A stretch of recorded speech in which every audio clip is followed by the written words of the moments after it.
ایک مسلمان کو رجب کے مہینے کے آنے پر کیا انداز اختیار کرنا چاہیے؟ آیا کاروبار کو زیادہ فوکس کرنا چاہیے یا اپنی عبادات کو فوکس کرنا چاہیے کہ رمضان اچھے طریقے سے اس کو ملے؟ رجب کا مہینہ بہرحال جو ہے وہ حرمت والے مہینوں میں سے ہے۔ یہ مہینہ جو ہے وہ الگ ہے۔ اس کے علاوہ جو 3 مہینے ہیں وہ ایک ساتھ ہیں، وہ ذوالقعدۃ الحرام، ذوالحجۃ الحرام اور محرم الحرام، یہ الگ ہیں ان 3 سے۔ تو بہرحال ان مہینوں کے اندر کفار بھی ان مہینوں کا ادب و احترام کیا کرتے تھے، اس میں جنگ و جدال نہیں کرتے تھے، اور نبی کریم صلی اللہ تعالیٰ علیہ وآلہ وسلم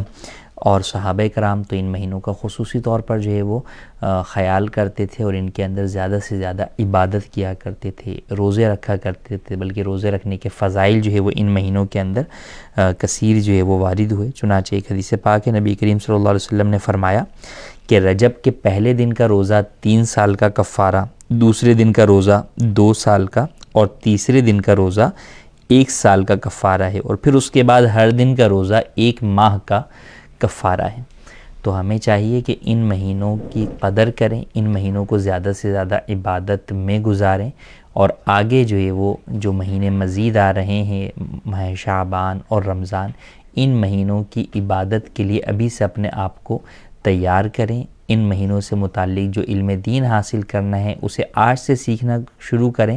تاکہ اس کے مطابق درست طریقے سے ہم ان مہینوں میں کما حق ہو روزہ اور دیگر جو عبادات ہیں وہ ادا کرنے میں کامیاب ہو جائیں۔